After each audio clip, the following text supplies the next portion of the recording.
বাংলাদেশি বংশোদ্ভূত ইংল্যান্ডের হামজা চৌধুরী বাংলাদেশের হয়ে খেলার জন্য কাজী সালাউদ্দিনের কাছে কোনো চিঠি দেননি।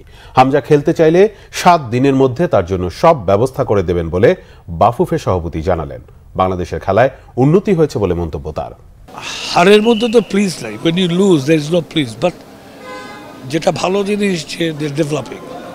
7 থেকে অস্ট্রেলিয়ার এগেন্স্টে 2 গোল খাওয়া, 90 মিনিট খেলা, দে আর পারফর্মিং। সো আমি যেটা ওদেরকে বলছি যে এখন তোমরা যদি এই গেম ধরে রাখতে পারো, তোমার নেক্সট ম্যাচে লেবাননের সাথে কাতারে, you can get a positive result. So my message is that you can get a positive result, go for it.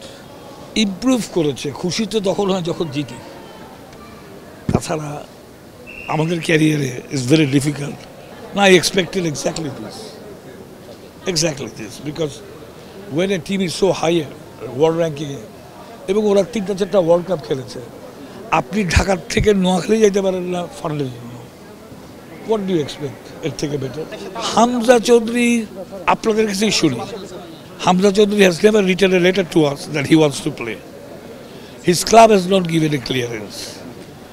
আপনারা বানাচ্ছেন, হামজা চৌধুরী যদি খেলতে আসে, হি ইজ ভেরি ওয়েলকাম, যা চাই তাই দিব। বাট প্রবলেম হলো হামজা তো কোনোদিন বলেন, আপনারা বলতেছেন দিস ইজ এ স্টোরি, আপনারা যেটা নিউজে করছেন হামজা নিয়ে। Hamza has never expressed to me he wants to play. This is just a myth newspaper and television has done. Let him come and say he wants to play. কি করতে হবে করে দিব 7 দিন।